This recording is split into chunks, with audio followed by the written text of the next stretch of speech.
These were the ideas that were in my head when I returned to England 5 years later. But as I say, this was not the first to argue that species change through time. What was not known was how.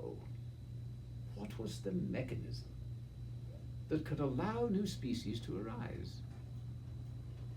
I was reading for amusement a paper by Malthus, and what Malthus was arguing, and what he noted, was that human populations increase geometrically, but the food resources increase arithmetically. And so human populations will always outgrow the food available to them. And therefore, there will always be struggle and strife and starvation in human populations. And I thought, what about the natural world? There too is overproduction. We see it every time. We see any animal producing far more young than you need to replace the single parent. Overproduction, a struggle for resources.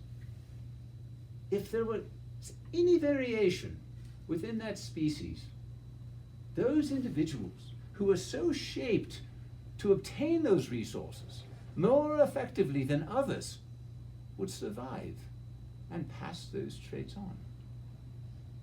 They would be selected out of all the others, and that trait would continue in a population. And it would happen again and again, until finally you have new forms evolving from this natural selection process. I had it.